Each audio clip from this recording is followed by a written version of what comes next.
ਖਬਰਾਂ ਦੇ ਬੁਲੇਟਿਨ ਦੇ ਸਪਾਂਸਰ ਨੇ ਰੀਅਲਟਰ ਗੁਰਜਤਿੰਦਰ ਸਿੰਘ ਰੰਧਾਵਾ। ਹਰ ਤਰ੍ਹਾਂ ਦੀ ਪ੍ਰਾਪਰਟੀ ਖਰੀਦਣ ਤੇ ਵੇਚਣ ਲਈ ਤੁਸੀਂ ਕਾਲ ਕਰ ਸਕਦੇ ਹੋ। ਸਤਿ ਸ਼੍ਰੀ ਅਕਾਲ ਜੀ, ਤੁਸੀਂ ਦੇਖ ਰਹੇ ਹੋ ਪੰਜਾਬ ਮਿਲ USA TV ਤੇ ਮੈਂ ਸੁਰਭੀ। ਖਬਰਾਂ ਦੇ ਇਸ ਬੁਲੇਟਿਨ 'ਚ ਬਹੁਤ-ਬਹੁਤ ਸਵਾਗਤ। ਪੇਸ਼ਾਨ ਦੇਸ਼ ਤੇ ਵਿਦੇਸ਼ ਨਾਲ ਜੁੜੀਆਂ ਹੋਈਆਂ ਕੁਝ ਖਾਸ ਤੇ ਚੋਣਵੀਆਂ ਖਬਰਾਂ। ਸਾਲ 2026 ਲਈ ਅਮਰੀਕਾ ਦੇ H-1B ਵੀਜ਼ਾ ਲਈ ਰਜਿਸਟ੍ਰੇਸ਼ਨ ਸ਼ੁਰੂ। ਸੋਸ਼ਲ ਮੀਡੀਆ ਸਕੈਨ ਕਰਕੇ ਵੀਜ਼ਾ ਰੱਦ ਕਰਨ ਲਈ AI ਦੀ ਵਰਤੋਂ ਕਰੇਗਾ ਅਮਰੀਕਾ। ਹੁਣ ਸਿਰਫ 11 ਰੁਪਏ 'ਚ ਮਿਲੇਗੀ ਹਵਾਈ ਜਹਾਜ਼ ਦੀ ਟਿਕਟ। ਸਸਤੀ ਹੋਈ ਵਿਦੇਸ਼ ਯਾਤਰਾ। ਟਰੰਪ ਪ੍ਰਸ਼ਾਸਨ ਵਿਰੁੱਧ 20 ਸੂਬਿਆਂ ਨੇ ਦਾਇਰ ਕੀਤਾ ਮੁਕੱਦਮਾ। ਅਮਰੀਕਾ 'ਚ ਫਾਇਰਿੰਗ ਸਕੁਐਡ ਦੁਆਰਾ ਦੋਸ਼ੀ ਨੂੰ ਦਿੱਤੀ ਮੌਤ ਦੀ ਸਜ਼ਾ। 15 ਸਾਲਾਂ 'ਚ ਪਹਿਲੀ ਵਾਰ ਹੋਇਆ ਅਜਿਹਾ। ਕੈਨੇਡੀਅਨ ਲੋਕਾਂ ਨੇ ਦਿੱਤਾ ਟਰੰਪ ਨੂੰ ਝਟਕਾ। ਅਮਰੀਕੀ ਸਮਾਨ ਦਾ ਬਾਈਕਾਟ। ਹੁਣ ਇਹਨਾਂ ਖਬਰਾਂ ਦਾ ਵਿਸਤਾਰ। ਇਸ ਦੇ ਨਾਲ ਹੀ ਦੇਸ਼ ਤੇ ਵਿਦੇਸ਼ ਨਾਲ ਜੁੜੀਆਂ ਹੋਈਆਂ ਤਮਾਮ ਖਬਰਾਂ।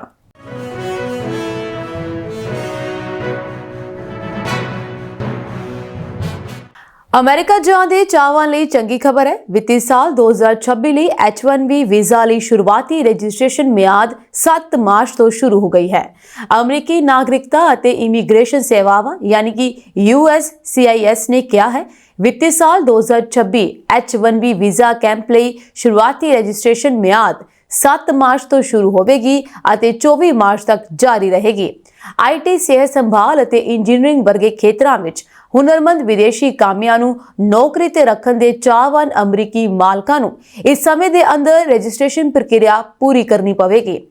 USCIS ਨੇ ਇਸ ਵਾਰ ਵੱਡੀਆਂ ਤਬਦੀਲੀਆਂ ਕੀਤੀਆਂ ਹਨ, ਜਿਸ ਵਿੱਚ ਮਹੱਤਵਪੂਰਨ ਫੀਸ ਵਾਧਾ ਅਤੇ ਲਾਭਪਾਤਰੀ ਕੇਂਦਰਿਤ ਚੋਣ ਪ੍ਰਕਿਰਿਆ ਸ਼ਾਮਲ ਹੈ। ਬਿਨੈਕਾਰਾਂ ਨੂੰ ਹਰੇਕ ਲਾਭਪਾਤਰੀ ਨੂੰ ਇਲੈਕਟ੍ਰੋਨਿਕ ਤੌਰ ਤੇ ਰਜਿਸਟਰ ਕਰਨ ਲਈ ਇੱਕ USCIS ਆਨਲਾਈਨ ਖਾਤਾ ਬਣਾਉਣਾ ਹੋਵੇਗਾ ਅਤੇ ਹਰੇਕ ਲਾਭਪਾਤਰੀ ਲਈ ਰਜਿਸਟ੍ਰੇਸ਼ਨ ਫੀਸ ਦਾ ਭੁਗਤਾਨ ਕਰਨਾ ਹੋਵੇਗਾ। ਹਰੇਕ ਲਾਭਪਾਤਰੀ ਨੂੰ ਇਲੈਕਟ੍ਰੋਨਿਕ ਤੌਰ ਤੇ ਰਜਿਸਟਰ ਕਰਨ ਲਈ ਬਿਨੈਕਾਰਾਂ ਨੂੰ ਆਪਣੇ USCIS ਆਨਲਾਈਨ ਖਾਤੇ ਦੀ ਵਰਤੋਂ ਕਰਨੀ ਹੋਵੇਗੀ। ਹਰੇਕ ਲਾਭਪਾਤਰੀ ਲਈ $215 ਦੀ H-1B ਰਜਿਸਟ੍ਰੇਸ਼ਨ ਫੀਸ ਦਾ ਭੁਗਤਾਨ ਕੀਤਾ ਜਾਵੇਗਾ। USCIS ਨੇ H-1B ਰਜਿਸਟ੍ਰੇਸ਼ਨ ਫੀਸ ਪ੍ਰਤੀ ਲਾਭਪਾਤਰੀ $10 ਤੋਂ ਵਧਾ ਕੇ $215 ਕਰ ਦਿੱਤੀ ਹੈ। H-1B ਪਟੀਸ਼ਨ ਦੇਣ ਵਾਲੇ ਮਾਲਕ ਜਿਨ੍ਹਾਂ ਦੇ ਕੋਲ USCIS ਆਨਲਾਈਨ ਖਾਤਾ ਨਹੀਂ ਹੈ, ਉਹਨਾਂ ਨੂੰ ਇੱਕ ਸੰਗਠਨਾਤਮਕ ਖਾਤਾ ਬਣਾਉਣ ਦੀ ਲੋੜ ਹੋਵੇਗੀ। ਪਹਿਲੀ ਵਾਰ ਰਜਿਸਟਰ ਕਰਨ ਵਾਲੇ ਜਦੋਂ ਵੀ ਚੋਣ ਖਾਤਾ ਬਣਾਉਣ ਦੇ ਲਈ ਸੁਤੰਤਰ ਹਨ।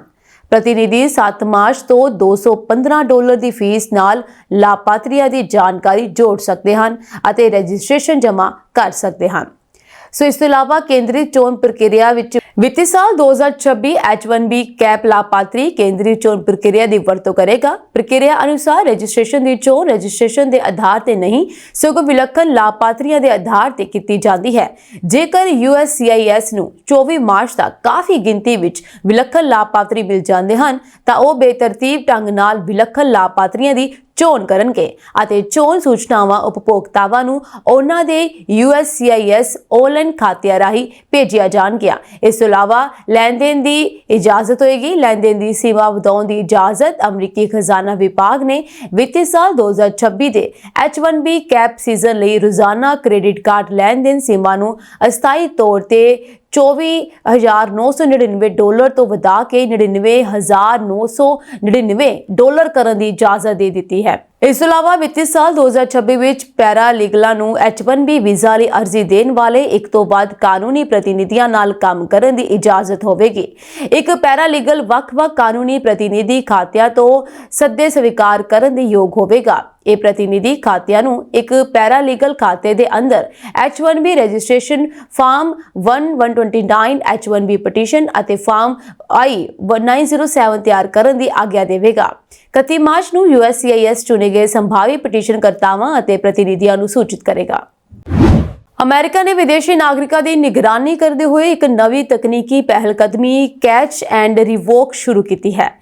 ਅਮਰੀਕੀ ਵਿਦੇਸ਼ ਮੰਤਰੀ ਮਾਰਕੋ ਰੂਬੀਓ ਦੁਆਰਾ ਸ਼ੁਰੂ ਕੀਤੀ ਗਈ ਇਹ ਯੋਜਨਾ ਆਰਟੀਫੀਸ਼ੀਅਲ ਇੰਟੈਲੀਜੈਂਸ ਦੀ ਮਦਦ ਨਾਲ ਹਮਾਸ ਜਾਂ ਹੋਰ ਨਾਮਜ਼ਦ ਅੱਤਵਾਦੀ ਸੰਗਠਨਾਂ ਦਾ ਸਮਰਥਨ ਕਰਨ ਦੇ ਸ਼ੱਕੀ ਵਿਦੇਸ਼ੀ ਨਾਗਰਿਕਾਂ ਦੀ ਪਰੇਸ਼ਾਨ ਕਰਕੇ ਉਹਨਾਂ ਦੇ ਵੀਜ਼ਾ ਰੱਦ ਕਰੇਗੀ। ਇਸ ਯੋਜਨਾ ਤਹਿਤ ਵਿਦਿਆਰਥੀ ਵੀਜ਼ਾ ਧਾਰਕਾਂ ਦੇ ਸੋਸ਼ਲ ਮੀਡੀਆ ਖਾਤਿਆਂ ਦੀ AI ਦੀ ਮਦਦ ਨਾਲ ਵਿਸ਼ਲੇਸ਼ਣ ਕੀਤਾ ਜਾਵੇਗਾ। ਖਾਸ ਤੌਰ ਤੇ 7 ਅਕਤੂਬਰ 2023 ਨੂੰ ਇਜ਼ਰਾਈਲ ਤੇ ਹਮਾਸ ਦੇ ਹਮਲੇ ਤੋਂ ਬਾਅਦ ਉਹਨਾਂ ਪੋਸਟਾਂ ਨੂੰ ਚੈੱਕ ਕੀਤਾ ਜਾਵੇਗਾ ਜਿਨ੍ਹਾਂ 'ਚ ਅੱਤਵਾਦੀ ਹਮਦਰਦੀ ਜ਼ਾਹਰ ਕੀਤੀ ਗਈ ਹੋਵੇ। ਵਿਦੇਸ਼ ਮੰਤਰਾਲੇ ਦੇ ਸੀਨੀਅਰ ਅਧਿਕਾਰੀਆਂ ਮੁਤਾਬਕ ਅੰਦਰੂਨੀ ਡਾਟਾਬੇਸ ਦੀ ਵੀ ਜਾਂਚ ਕੀਤੀ ਜਾਵੇਗੀ। ਇਹ ਵੀ ਪਤਾ ਲਗਾਇਆ ਜਾਵੇਗਾ ਕਿ ਕੀ ਬਾਈਡਨ ਪ੍ਰਸ਼ਾਸਨ ਦੌਰਾਨ ਗ੍ਰਿਫਤਾਰੀ ਦੇ ਬਾਵਜੂਦ ਵੀਜ਼ਾ ਰੱਦ ਹੋਏ ਕਿ ਨਹੀਂ। ਨਵੇਂ ਨਿਯਮਾਂ ਦੀ ਪਹਿਰਾਵੇਦਾਰੀ ਸੋਸ਼ਲ ਮੀਡੀਆ ਨਿਗਰਾਨੀ ਕਰ ਰਹੀ ਹੈ। AI ਦੀ ਮਦਦ ਨਾਲ ਹਮਾਸ ਜਾਂ ਹੋਰ ਅੱਤਵਾਦੀ ਗਤੀਵਿਧੀਆਂ ਦਾ ਸਮਰਥਨ ਕਰਨ ਵਾਲੀਆਂ ਪੋਸਟਾਂ ਦੀ ਜਾਂਚ ਕੀਤੀ ਜਾ ਰਹੀ ਹੈ। ਵਿਦਿਆਰਥੀ ਐਕਸਚੇਂਜ ਵਿਜ਼ਿਟਰ ਸਿਸਟਮ ਵਿੱਚ 1 ਲੱਖ ਵਿਅਕਤੀਆਂ ਦੀ ਜਾਂਚ ਕੀਤੀ ਗਈ ਹੈ। 1952 ਦੇ ਇਮੀਗ੍ਰੇਸ਼ਨ ਨੈਸ਼ਨੈਲਿਟੀ ਐਕਟ ਅਨੁਸਾਰ ਵਿਦੇਸ਼ ਮੰਤਰੀ ਨੂੰ ਖਤਰਾ ਸਮਝੇ ਜਾਣ ਵਾਲੇ ਵਿਦੇਸ਼ੀ ਨਾਗਰਿਕਾਂ ਦੇ ਵੀਜ਼ਾ ਰੱਦ ਕਰਨ ਦਾ ਅਧਿਕਾਰ ਹੈ। ਇਸ ਇਲਾਵਾ ਡੋਨਾਲਡ ਟਰੰਪ ਨੇ ਵੀ ਇਹਨਾਂ ਨਿਯਮਾਂ ਦੀ ਵਕਾਲਤ ਕਰਦਿਆਂ 30 ਜਨਵਰੀ ਨੂੰ ਚੇਤਾਵਨੀ ਦਿੱਤੀ ਕਿ ਜੋ ਵੀ ਵਿਦੇਸ਼ੀ ਨਾਗਰਿਕ ਜਿਹਾਦੀ ਪੱਖੀ ਪ੍ਰਦਰਸ਼ਨਾਂ ਵਿੱਚ ਹਿੱਸਾ ਲੈਣਗੇ ਉਹਨਾਂ ਨੂੰ ਲੱਭ ਕੇ ਦੇਸ਼ ਨਿਕਾਲਾ ਦਿੱਤਾ ਜਾਵੇਗਾ। ਉਸ ਤੋਂ ਇਲਾਵਾ ਅਮਰੀਕੀ ਅਰਬ ਭੇਦਭਾਵ ਵਿਰੋਧੀ ਕਮੇਟੀ ਦੇ ਮੁਖੀ ਆਬੇਦ ਅਯੂਬ ਨੇ ਚਿੰਤਾ ਪ੍ਰਗਟ ਕੀਤੀ ਕਿ ਇਹ ਨੀਤੀ ਬੋਲਣ ਦੀ ਆਜ਼ਾਦੀ ਨੂੰ ਨੁਕਸਾਨ ਪਹੁੰਚਾਏਗੀ। ਉਹਨਾਂ ਨੇ ਚੇਤਾਵਨੀ ਦਿੱਤੀ ਕਿ 1972 ਦੇ ਨਿਕਸਨ ਪ੍ਰਸ਼ਾਸਨ ਦੇ ਆਪਰੇਸ਼ਨ ਬੋਲਡਰ ਦੀ ਤਰ੍ਹਾਂ ਇਹ ਨੀਤੀ ਵੀ ਅਮਰੀਕੀ ਨਾਗਰਿਕਾਂ ਅਤੇ ਵਿਦੇਸ਼ੀ ਨਾਗਰਿਕਾਂ ਦੇ ਅਧਿਕਾਰਾਂ ਦੀ ਉਲੰਘਣਾ ਕਰ ਸਕਦੀ ਹੈ। ਸਰਕਾਰ ਦਾ ਪੱਖ ਇੱਕ ਸੀਨੀਅਰ ਵਿਦੇਸ਼ ਵਿਭਾਗ ਅਧਿਕਾਰੀ ਨੇ ਕਿਹਾ ਕਿ ਜਨਤਕ ਜਾਣਕਾਰੀ ਦੀ ਅਣਦੇਖੀ ਕਰਨਾ ਗਲਤ ਹੋਵੇਗਾ। ਭਾਰਤ ਹਵਾਈ ਯਾਤਰਾ ਦੀ ਮੰਗ ਤੇਜ਼ੀ ਨਾਲ ਵਧ ਰਹੀ ਹੈ, ਪਰ ਇਸ ਦੇ ਨਾਲ ਹੀ ਹਵਾਈ ਟਿਕਟਾਂ ਦੀਆਂ ਕੀਮਤਾਂ ਵੀ ਲਗਾਤਾਰ ਵਧ ਰਹੀਆਂ ਹਨ। ਅਜਿਹੀ ਸਥਿਤੀ ਵਿੱਚ ਵੀਅਤਨਾਮ ਦੀ ਵੀਅਤਜੈਟ 에ਅਰਲਾਈਨ ਨੇ ਭਾਰਤੀ ਯਾਤਰੀਆਂ ਲਈ ਇੱਕ ਦਿਲਚਸਪ ਤਿਉਹਾਰੀ ਪੇਸ਼ਕਸ਼ ਪੇਸ਼ ਕੀਤੀ ਹੈ, ਜਿਸ ਵਿੱਚ ਉਹ ਸਿਰਫ 11 ਰੁਪਏ ਵਿੱਚ ਵੀਅਤਨਾਮ ਦੀ ਯਾਤਰਾ ਕਰ ਸਕਦੇ ਹਨ। ਹਾਲਾਂਕਿ ਇਸ ਕਿਰਾਏ ਵਿੱਚ ਸਿਰਫ ਆਧਾਰ ਕਿਰਾਇਆ ਸ਼ਾਮਲ ਹੈ, ਯਾਨੀ ਕਿ ਬੇਸ, ਅਤੇ ਯਾਤਰੀਆਂ ਨੂੰ ਟੈਕਸ ਅਤੇ ਹੋਰ ਖਰਚੇ ਵੱਖਰੇ ਤੌਰ ਤੇ ਅਦਾ ਕਰਨੇ ਪੈਣਗੇ। ਵੀਅਤਜੈਟ ਦੀ ਇਹ ਵਿਸ਼ੇਸ਼ ਪੇਸ਼ਕਸ਼ ਭਾਰਤ ਤੋਂ ਵੀਅਤਨਾਮ ਦੀਆਂ ਸਾਰੀਆਂ ਉਡਾਣਾਂ ਤੇ ਲਾਗੂ ਹੋਵੇਗੀ।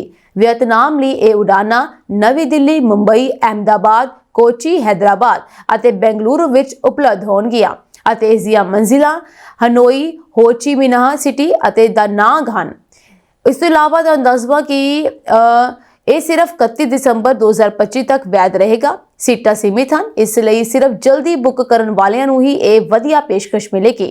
ਟਿਕਟਾਂ ਬੁੱਕ ਕਰਨ ਲਈ ਯਾਤਰੀ ਵੀਅਤਜੈਟ 에ਅਰ ਦੀ ਅਧਿਕਾਰਤ ਵੈਬਸਾਈਟ ਜਾਂ ਮੋਬਾਈਲ ਐਪ ਦੀ ਵਰਤੋਂ ਵੀ ਕਰ ਸਕਦੇ ਨੇ। ਰਿਪੋਰਟ ਮੁਤਾਬਕ ਇਹ ਆਫਰ 31 ਦਸੰਬਰ 2025 ਤੱਕ ਲਾਗੂ ਹੈ। ਹਾਲਾਂਕਿ ਇਹ ਪੇਸ਼ਕਸ਼ ਕੁਝ ਬਲੈਕਆਊਟ ਮਿਤੀਆਂ ਜਿਵੇਂ ਕਿ ਜਨਤਕ ਛੁੱਟੀਆਂ ਤੇ ਪੀਕ ਸੀਜ਼ਨ ਤੇ ਉਪਲਬਧ ਨਹੀਂ ਹੋਵੇਗੀ। ਵੀਅਤਜੈਟ ਨੇ ਆਪਣੀ ਅਧਿਕਾਰਤ ਘੋਸ਼ਣਾ ਵਿੱਚ ਇਹ ਵੀ ਕਿਹਾ ਹੈ ਕਿ ਯਾਤਰਾ ਦੇ ਪ੍ਰੋਗਰਾਮ ਵਿੱਚ ਤਬਦੀਲੀਆਂ ਕੀਤੀਆਂ ਜਾ ਸਕਦੀਆਂ ਹਨ, ਪਰ ਇਸ ਲਈ ਇੱਕ ਵਾਧੂ ਕੀਮਤ ਅਦਾ ਕਰਨੀ ਪਵੇਗੀ। ਜੇਕਰ ਕੋਈ ਯਾਤਰੀ ਯਾਤਰਾ ਨੂੰ ਰੱਦ ਕਰਦਾ ਹੈ ਤਾਂ ਰਿਫੰਡ ਖਰਚੇ ਨੂੰ ਕੱਟ ਕੇ ਯਾਤਰਾ ਵਾਲਟ ਵਿੱਚ ਕ੍ਰੈਡਿਟ ਕੀਤਾ ਜਾਵੇਗਾ। ਹੋ ਚੀ ਮਿਨਹ ਸਿਟੀ ਲਈ 2 ਨਵੀਆਂ ਸਿੱਧੀਆਂ ਉਡਾਣਾਂ ਮਾਰਚ 2025 ਤੋਂ ਬੈਂਗਲੁਰੂ ਅਤੇ ਹੈਦਰਾਬਾਦ ਤੋਂ ਸ਼ੁਰੂ ਹੋਣਗੀਆਂ। ਇਸ ਨਾਲ ਵੀਅਤਜੈਟ ਕੋਲ ਭਾਰਤ ਅਤੇ ਵੀਅਤਨਾਮ ਵਿਚਾਲੇ ਕੁੱਲ 10 ਰੂਟ ਹੋਣਗੇ।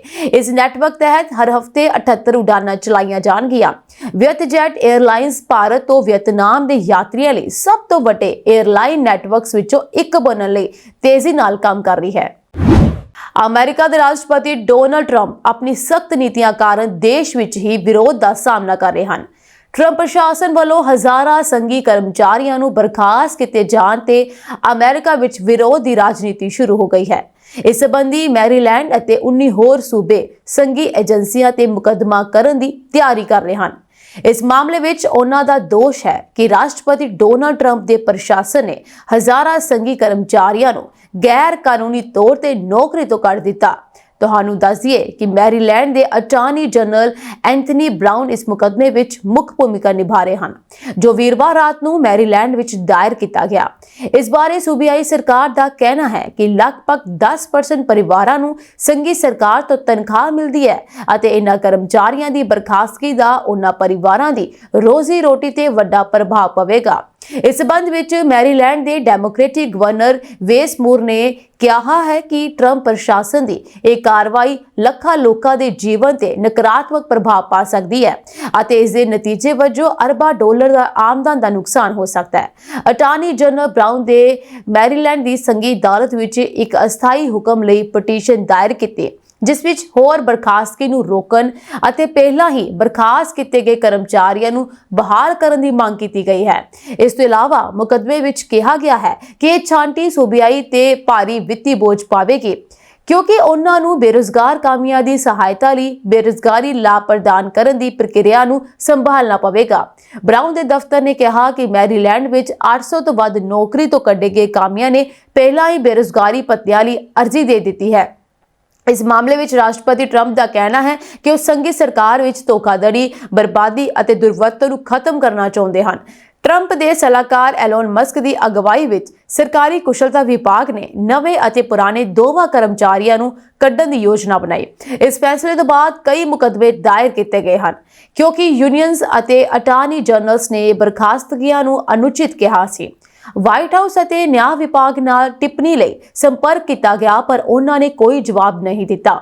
ਇਸ ਮਾਮਲੇ ਵਿੱਚ ਰਾਸ਼ਟਰਪਤੀ ਟਰੰਪ ਦਾ ਕਹਿਣਾ ਹੈ ਕਿ ਉਹ ਸੰਘੀ ਸਰਕਾਰ ਵਿੱਚ ਧੋਖਾਧੜੀ, ਬਰਬਾਦੀ ਅਤੇ ਦੁਰਵਰਤੋਂ ਨੂੰ ਖਤਮ ਕਰਨਾ ਚਾਹੁੰਦੇ ਹਨ। ਟਰੰਪ ਦੇ ਸਲਾਹਕਾਰ ਐਲੋਨ ਮਸਕ ਦੀ ਅਗਵਾਈ ਦੇ ਵਿੱਚ ਇਹ ਸਭ ਕੁਝ ਹੋਇਆ ਸੀ। ਉਹਨਾਂ ਦੀ ਸਲਾਹ ਦੇ ਅਨੁਸਾਰ ਹੀ ਇਹਨਾਂ ਸਾਰੇ ਕਰਮਚਾਰੀਆਂ ਨੂੰ ਬਾਹਰ ਕੀਤਾ ਗਿਆ ਸੀ।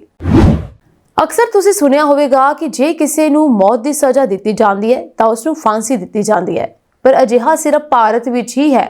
ਦੁਨੀਆ ਦੇ ਵੱਖ-ਵੱਖ ਦੇਸ਼ਾਂ ਵਿੱਚ ਵੱਖ-ਵੱਖ ਤਰੀਕਿਆਂ ਨਾਲ ਮੌਤ ਦੀ ਸਜ਼ਾ ਦਿੱਤੀ ਜਾਂਦੀ ਹੈ।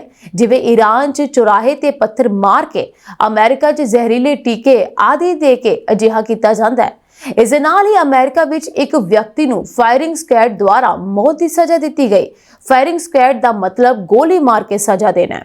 ਸਾਊਥ ਕੈਰੋਲੀਨਾ ਦੇ ਇੱਕ ਵਿਅਕਤੀ ਨੂੰ ਸ਼ੁੱਕਰਵਾਰ ਨੂੰ ਆਪਣੀ ਸਾਬਕਾ ਪ੍ਰੇਮਿਕਾ ਦੇ ਮਾਤਾ-ਪਿਤਾ ਦੀ ਹੱਤਿਆ ਕਰਨ ਲਈ ਗੋਲੀਬਾਰੀ ਦਸਤੇ ਦੁਆਰਾ ਮੌਤ ਦੀ ਸਜ਼ਾ ਦਿੱਤੀ ਗਈ ਸੀ। ਜੇਲ੍ਹ ਅਧਿਕਾਰੀਆਂ ਨੇ ਕਿਹਾ ਕਿ ਸੰਯੁਕਤ ਰਾਜ ਵਿੱਚ 15 ਸਾਲਾਂ ਵਿੱਚ ਪਹਿਲੀ ਵਾਰ ਅਜਿਹਾ ਹੋਇਆ ਹੈ, ਯਾਨੀ ਕਿ ਅਜਿਹੀ ਸਜ਼ਾ ਦਿੱਤੀ ਗਈ ਹੈ। ਉਧਰ ਹੀ ਬ੍ਰੈਡ ਸਿਗਮੈਨ, ਜੋ ਕਿ 67 ਸਾਲਾਂ ਦਾ ਸੀ, ਜਿਸ ਨੇ 2001 ਵਿੱਚ ਡੇਵਿਡ ਅਤੇ ਗਲੈਡਿਸ ਲਾਰਕ ਨੂੰ ਬੇਸਬਾਲ ਦੇ ਬੱਲੇ ਨਾਲ ਮਾਰਨ ਦਾ ਇਕਬਾਲ ਕੀਤਾ ਸੀ। ਉਸ ਨੂੰ ਰਾਜ ਦੀ ਰਾਜਧਾਨੀ ਕੋਲੰਬੀਆ ਵਿੱਚ ਬਰਾਡ ਰਿਵਰ ਸੁਧਾਰ ਸੰਸਥਾ ਵਿੱਚ ਫਾਇਰਿੰਗ ਸਕੁਐਡ ਦੁਆਰਾ ਮੌਤ ਦੀ ਸਜ਼ਾ ਦਿੱਤੀ ਗਈ ਸੀ। ਇਹ ਜਾਣਕਾਰੀ ਜੇਲ੍ਹ ਬੁਲਾਰੇ ਕ੍ਰਿਸਟੀ ਸ਼ਾਹ ਨੇ ਦਿੱਤੀ ਹੈ। ਸਿਗਮੈਨ ਨੇ ਮੌਤ ਦੀ ਸਜ਼ਾ ਤੇ ਰੋਕ ਲਗਾਉਣ ਲਈ ਸੁਪਰੀਮ ਕੋਰਟ ਨੂੰ ਆਖਰੀ ਮਿੰਟ ਦੀ ਬੇਨਤੀ ਕੀਤੀ, ਪਰ ਇਸ ਨੂੰ ਰੱਦ ਕਰ ਦਿੱਤਾ ਗਿਆ। ਦੱਖਣੀ ਕੈਰੋਲੀਨਾ ਦੇ ਗਵਰਨਰ ਹੈਨਰੀ ਨੇ ਇਸ ਮਾਫੀ ਦੀ ਉਸਦੀ ਅਪੀਲ ਨੂੰ ਰੱਦ ਕਰ ਦਿੱਤਾ। ਸਿਗਮੈਨ ਕੋਲ ਘਾਤਕ ਟੀਕੇ, ਫਾਇਰਿੰਗ ਸਕੁਐਡ ਜਾਂ ਇਲੈਕਟ੍ਰਿਕ ਚੇਅਰ ਵਿਚਕਾਰ ਚੋਣ ਸੀ, ਪਰ ਸਿਗਮੈਨ ਨੇ ਫਾਇਰਿੰਗ ਸਕੁਐਡ ਦੀ ਚੋਣ ਕੀਤੀ। ਕੈਨੇਡਾ ਦੇ ਲੋਕਾਂ ਨੇ ਅਮਰੀਕਾ ਨੂੰ ਵੱਡਾ ਝਟਕਾ ਦਿੱਤਾ ਹੈ। ਟਰੰਪ ਵੱਲੋਂ ਕੈਨੇਡਾ ਨੂੰ ਅਮਰੀਕਾ ਦਾ 51 ਰਾਜ ਬਣਾਉਣ ਦੇ ਦਾਅਵੇ ਮਗਰੋਂ ਕੈਨੇਡੀਅਨਸ ਨੇ ਅਮਰੀਕੀ ਸਮਾਨ ਦਾ ਬਾਈਕਾਟ ਕਰ ਦਿੱਤਾ ਹੈ, ਜਿਸ ਮਗਰੋਂ ਟਰੰਪ ਨੇ ਯੂ ਟਰਨ ਲਿਆ।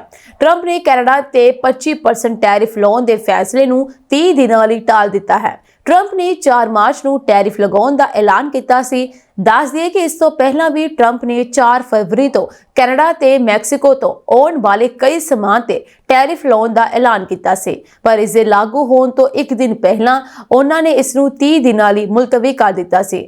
ਟਰੰਪ ਨੇ ਹੁਣ ਫਿਰ ਟੈਰਿਫ ਦਾ ਫੈਸਲਾ ਟਾਲ ਦਿੱਤਾ ਹੈ। ਮੰਨਿਆ ਜਾ ਰਿਹਾ ਹੈ ਕਿ ਟਰੰਪ ਕੈਨੇਡਾ ਦੇ ਲੋਕਾਂ ਵੱਲੋਂ ਅਮਰੀਕੀ ਸਮਾਨ ਦੇ ਬਾਈਕਾਟ ਮਗਰੋਂ ਨਿਕਲਣ ਵਾਲੇ ਨਤੀਜਿਆਂ ਦੀ ਪੜਚੋਲ ਕਰ ਰਹੇ ਹਨ।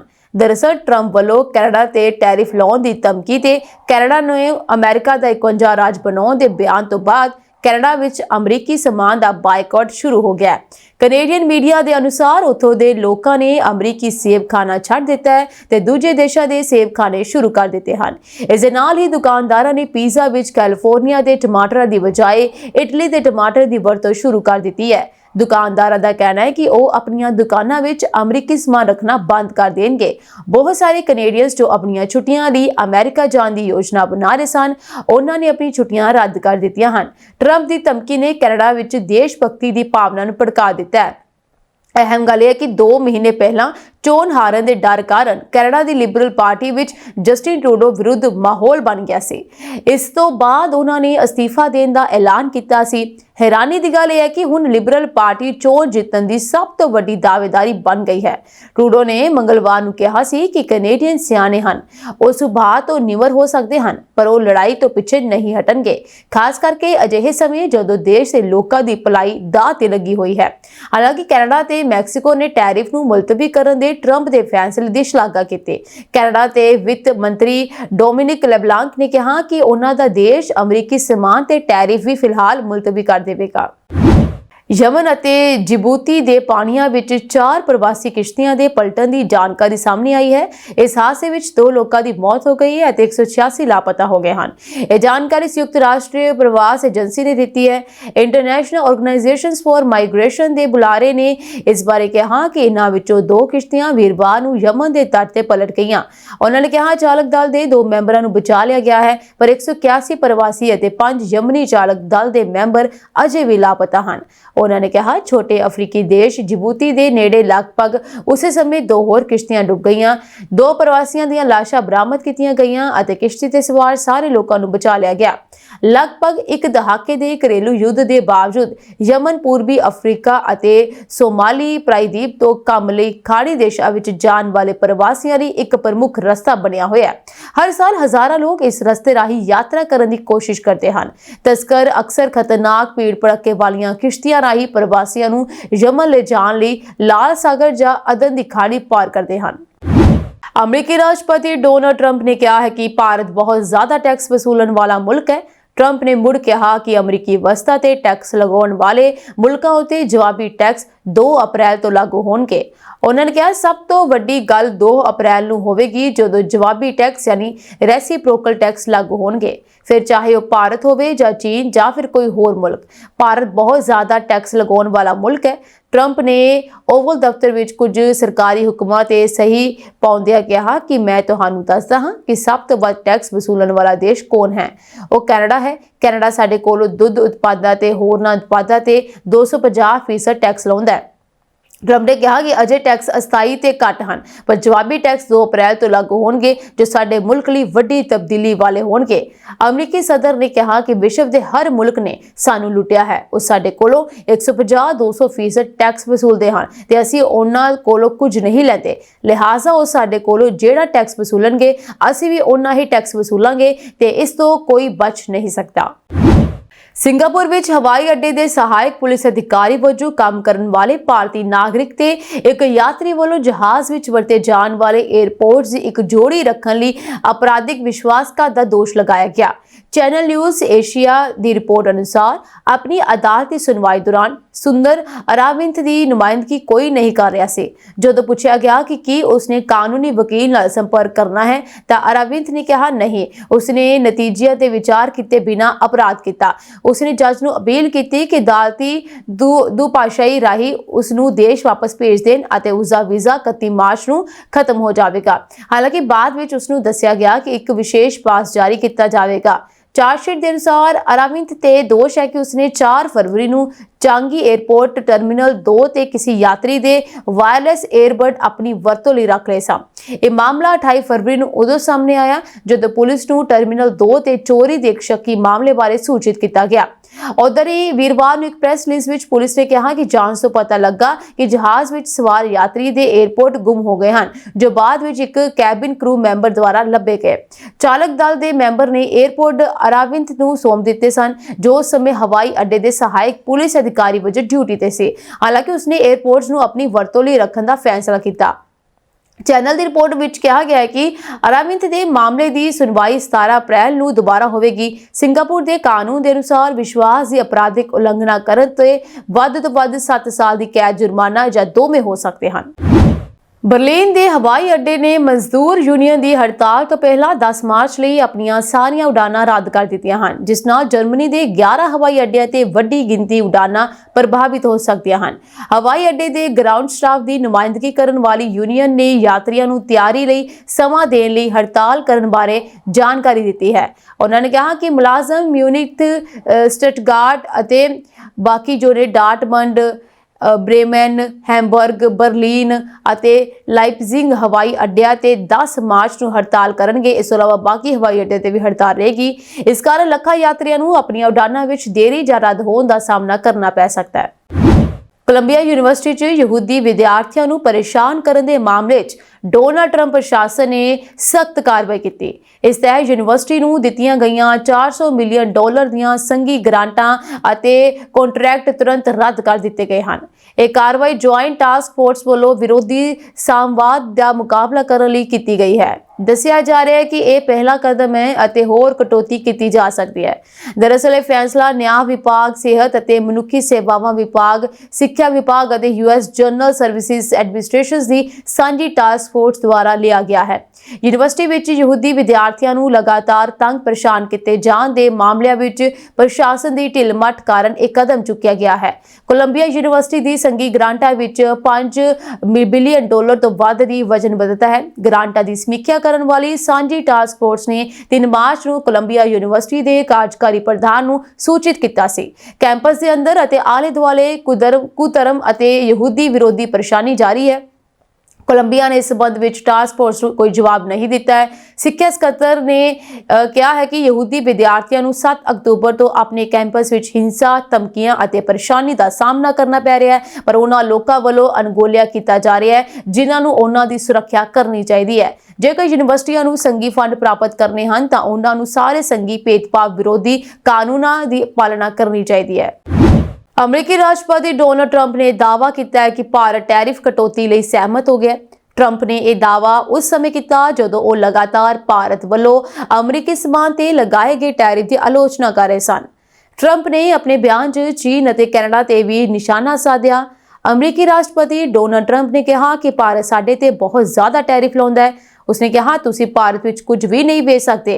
ਖੈਰ, ਉਹ ਸਹਿਮਤ ਹੋ ਗਏ ਹਨ। ਉਹ ਹੁਣ ਆਪਣੇ ਟੈਰਿਫਾਂ ਵਿੱਚ ਕਟੌਤੀ ਕਰਨਾ ਚਾਹੁੰਦੇ ਹਨ ਕਿਉਂਕਿ ਕੋਈ ਆਖਰਕਾਰ ਉਹਨਾਂ ਦਾ ਖੁਲਾਸਾ ਕਰ ਰਿਹਾ ਹੈ।